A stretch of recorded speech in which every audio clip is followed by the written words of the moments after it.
Berkatilah siapa yang menganiaya kamu. Inilah kehidupan Kristen, menjadi seperti Kristus.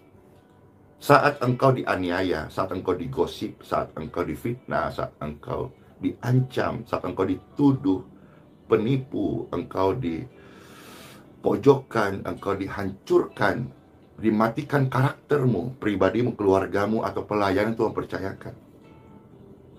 Mau tahu nggak ajaran Tuhan Yesus yang benar? Ini bukan membanggakan organisasi gereja A, doktrin B, C, D, bukan. Tapi saya sedang mengajarkan Anda kehidupan Tuhan Yesus yang benar. Berkatilah siapa yang menganiaya kamu. Berkati dia dan jangan kutukin dia. Bersukacitalah dengan orang yang bersukacita, serta menangislah dengan orang yang menangis. Hendaklah kamu sehati sepikir dalam hidupmu bersama. Janganlah kamu memikirkan perkara-perkara yang tinggi, tetapi arahkanlah dirimu kepada perkara-perkara yang sederhana. Setialah perkara-perkara yang sederhana, setialah perkara-perkara yang kecil.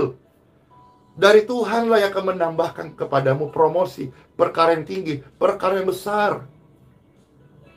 Lakukan dengan tulus, dengan setia. Bukan karena ambisi, bukan karena mau untuk dilihat orang, bukan untuk karena mengejar motivasi-motivasi yang salah. Lakukanlah dengan setia. Anak tangga kecil, yang kecil, melangkahlah dengan tekun. Memang kadang-kadang letih, tapi tetaplah melangkah. Karena suatu hari kita pasti menerima mahkota surgawi. Amin. Pikirkanlah perkara-perkara yang sederhana. Jangan yang terlalu tinggi. Janganlah menganggap dirimu sok pandai.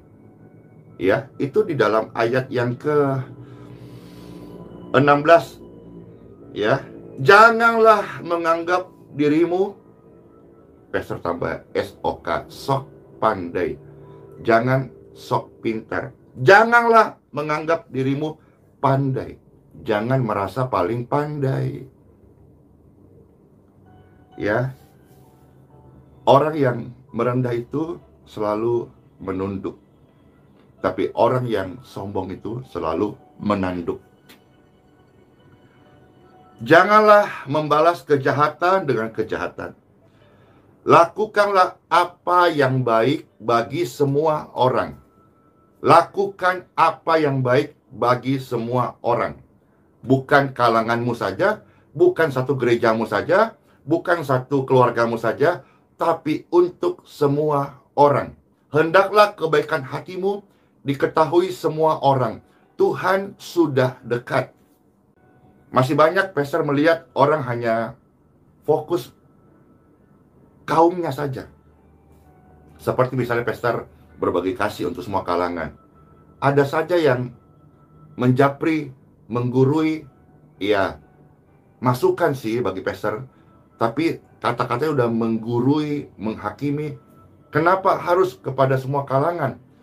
Bukankah harusnya kepada seiman saja kita contoh berbagi kasih? Saya sedang menjalankan ajaran Kristus. Kalau saya menjalankan ajaranku, saya nggak mau berbagi kasih. Kami nggak mau berbagi kasih. Untuk apa?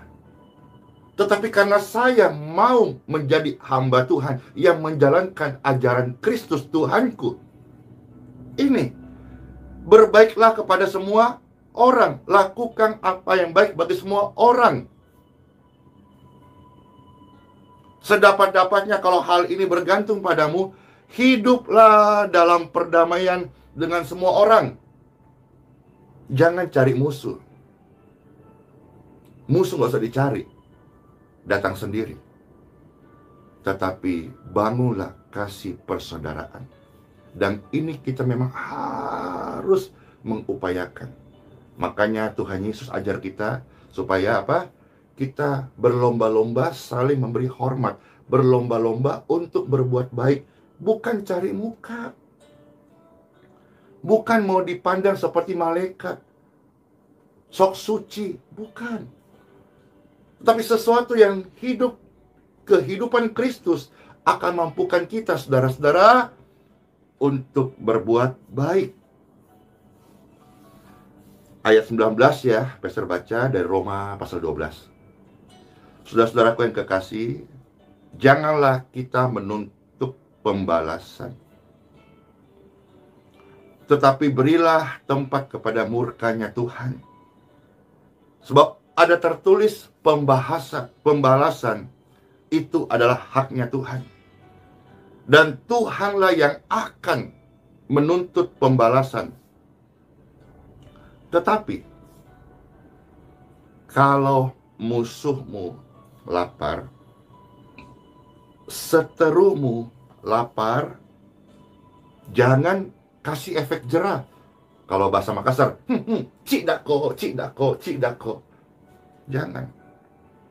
Kalau ajaran manusia, atau ajaran turun-temurun, atau ajaran karena dosa, begitu seteru kita, musuh kita, orang jahat, lapar, susah, alami musibah.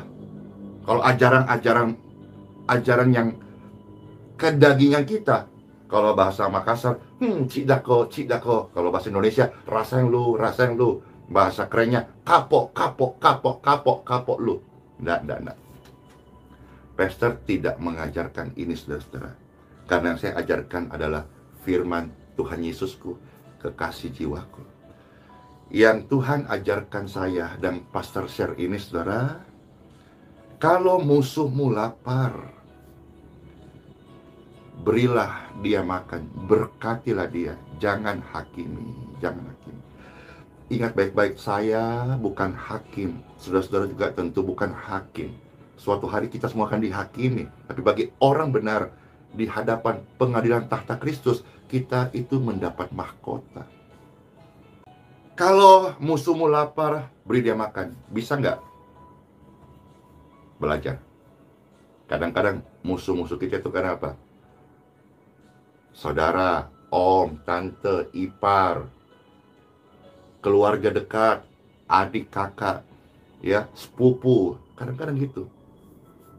Kita nggak usah dulu ngomong luar deh. Kadang-kadang di dalam big family ini tidak cocok. Kita benci, kita marah. Nah, ajaran Tuhan ini hendaklah kita belajar lakukan. Ini perkara kecil. Kalau kita bisa setia bertekun, nanti kita akan melihat perkara-perkara yang besar yang Tuhan janjikan. Bahkan jika kita melihat ada orang yang pernah jahat kepada kita, dia sedang haus, berilah dia minum. Sebab dengan berbuat kasih kepada orang-orang yang jahat kepada kita, kita sedang menaruh bara api di atas kepalanya. Mari, jangan tuntut pembalasan. Mari, janganlah kamu kalah dengan kejahatan, tetapi kalahkanlah kejahatan dengan kebaikan.